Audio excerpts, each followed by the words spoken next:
Hey guys, welcome to Cache the Line. I'm the Bruce Zero. Today, I am out in the Bruce Peninsula exploring and geocaching and finding lots of really cool places. I love this peninsula, I love this area. There are trails and nature preserves and provincial parks all over the place, and there's just so much to see. And on the east side, you've got the Niagara Escarpment, which runs from Niagara all the way up to the tip of the Bruce Peninsula. So there's bluffs and cliffs and really nice high views over at Georgian Bay. And on the west side, because the peninsula kind of tilts down to the west side is very flat and vast. So you get a lot of flat rocky beaches and lots of stones. And the other nice thing I find about geocaching in the Bruce Peninsula is there really aren't too many geocaches. It's fairly sparse because there's so much provincial land, parks, Canada parks and whatnot. So the caches that are there, generally speaking, are in really, really nice places. Worth the visit. But today I'm proving that I am a caching connoisseur. Before this long weekend, I decided to check up to see what high quality caches are up here, some really interesting fun ones to find, and I'm off to find one right now. And right now I am walking down the Lindsay Tract, and I'm gonna try to see if I can find a cache that looks to be pretty interesting and fun. And guess who it's by? The infamous Oshawa Ogre. The fall colors here are amazing.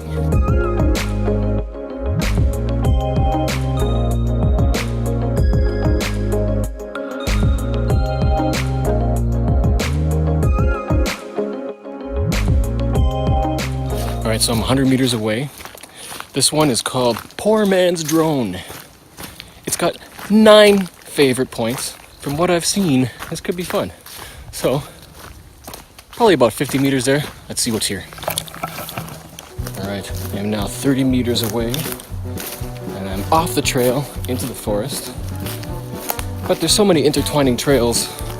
There's one right here, another mountain biking trail.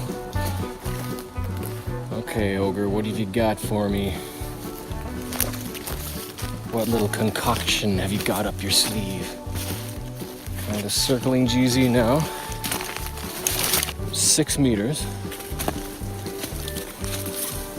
Poor Man's Drone. 4 meters that way. 1 meter.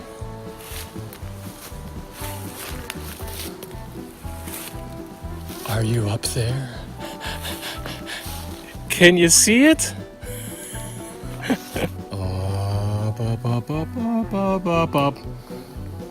What is that? It is a flying camera. A poor man's drone. I have just noticed the trick. If you read the hint, it says to get the cache, you need to go away from the cache and then come back. I had a feeling what that might be. Camera. Wire. Right to that tree right there. Going away, going away, going away, going away.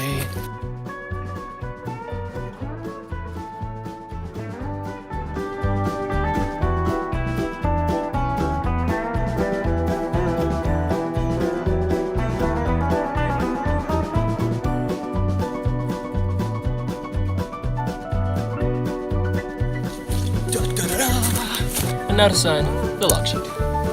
This one is almost a year old. Oh good. Almost forgot the pen again. So now this is another trick that some people use for making log sheet access easier. Use a straw cut down the middle and it'll wrap right around the log sheet, keeping it nice and secure in place.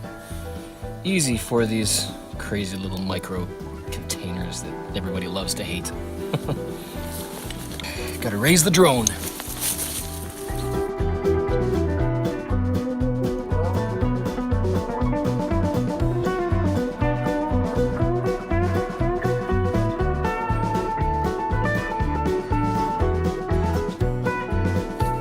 Good to go.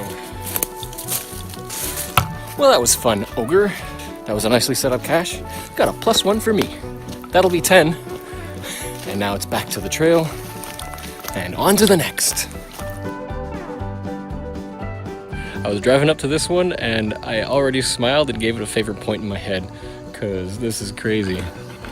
Look at all these birdhouses all the way down the road.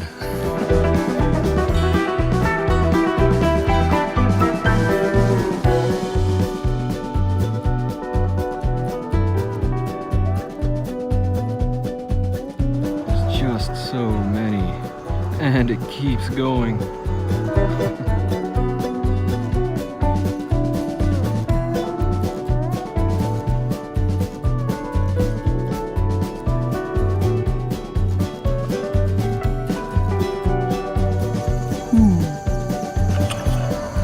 Alright, I think I have found the geocache.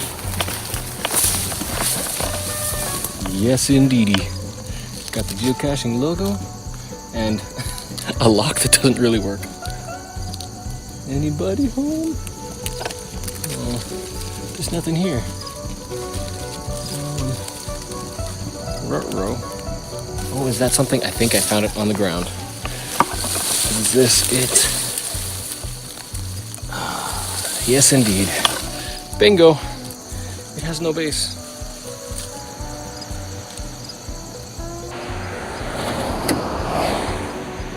I have no idea if the locals know that this cache is here. I assume so, because these birdhouses are somebody's property, so they must know that there is a geocache here masquerading as a birdhouse. That's how it was supposed to sit. It just came off the Velcro. Well, I hope that's good. Definitely gets a favorite point. I think I'm also going to contact the cache owner and just let them know the condition of the cache, because it's an okay condition, but could definitely still use a fix-up.